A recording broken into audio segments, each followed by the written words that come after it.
2014 में केंद्र में नरेंद्र मोदी की सरकार आने के बाद से ममता बनर्जी और बीजेपी के बीच की लड़ाई बंगाल से निकलकर राष्ट्रीय राजनीति का एक अहम चैप्टर बन गई।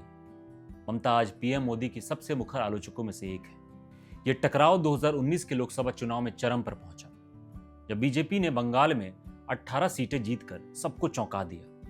यह टीएमसी के लिए एक बड़ा झटका था। 2021 का विधानसभा चुनाव तो जैसे एक जंग में तब्दील हो गया। बीजेपी ने अपनी पूरी ताकत झोंक दी। ममता ने खुद को बंगाल की बेटी के रूप में पेश किया और बीजेपी को बाहरी पार्टी बताया।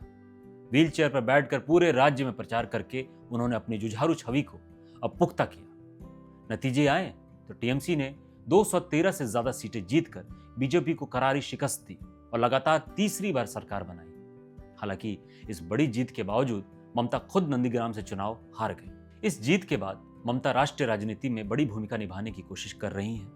वो लगातार विपक्ष को एकजुट करने में लगी हैं।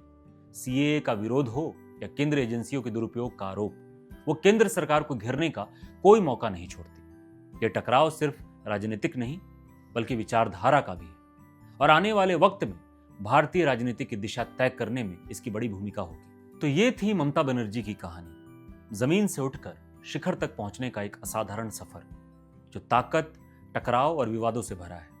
हमने आपके सामने दोनों पहलू रखे हैं। अब फैसला आपका है। आपको क्या लगता है, क्या ममता बनर्जी एक जन नायिका हैं जिन्होंने गरीबों के हक की लड़ाई लड़ी, या वो एक ऐसी नेता हैं जिनकी सरकार पर भ्रष्टाचार और हिंसा के गंभीर दाग हैं? असली ममता कौन है, विकास की दीदी या विवादों की रानी? अपनी राय हमें नीचे कमेंट्स में जरूर बताइएगा।